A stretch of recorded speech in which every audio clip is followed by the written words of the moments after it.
100,000 years ago, Earth was a world unrecognizable to us today.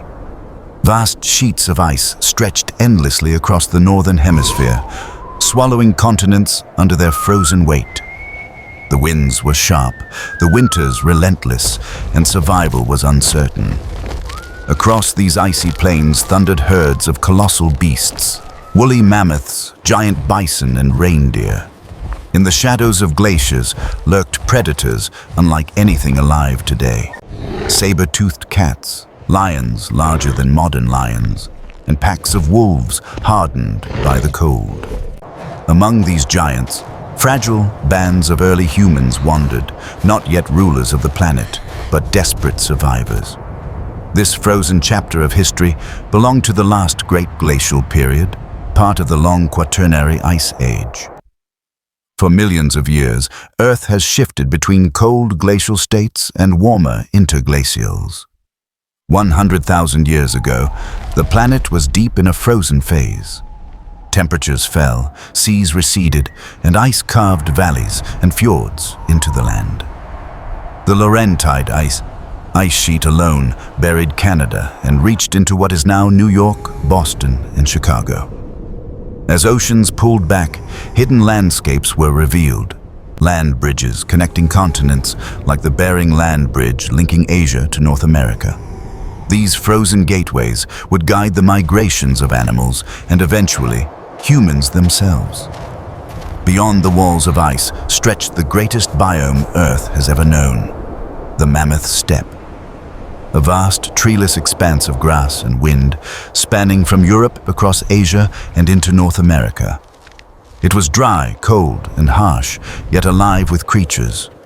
Herds of horses and musk ox roamed the open plains, and towering above them all were the woolly mammoths, giants with shaggy coats and sweeping tusks, each consuming more than 150 kilograms of plants every single day.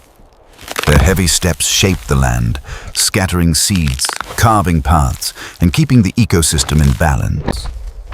Where the mammoths moved, life followed. But life on the steppe was never safe.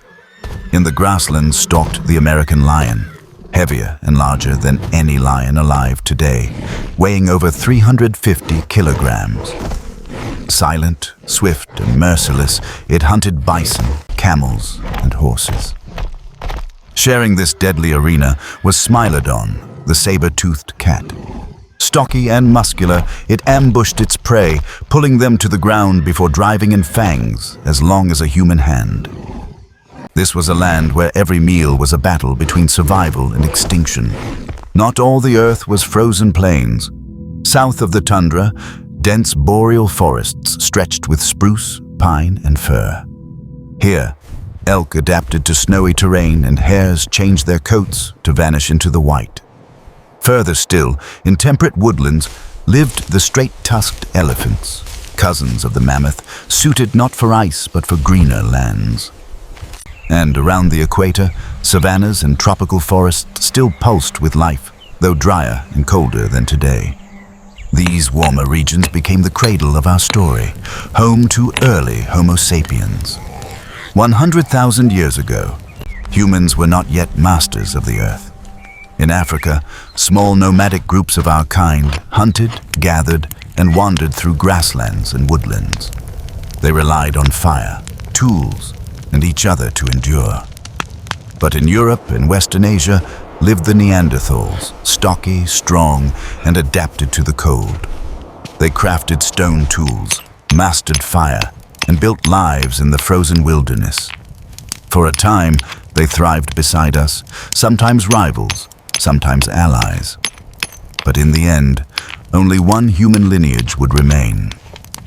This frozen era lasted tens of thousands of years, until around 11,700 years ago, when the ice began to melt.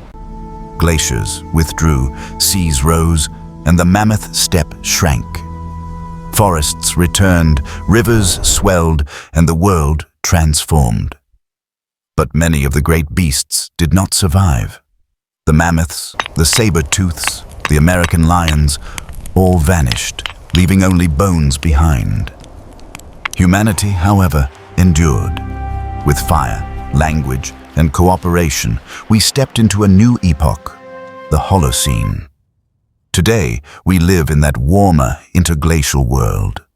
The ice has retreated to the poles, cities rise where glaciers once stood, and humankind dominates the Earth. But history is a cycle. In another 100,000 years, the planet will change again. The glaciers may return. The seas may fall. New creatures may rise, and the question that remains is not what the Earth will become, but whether we will still be here to witness it.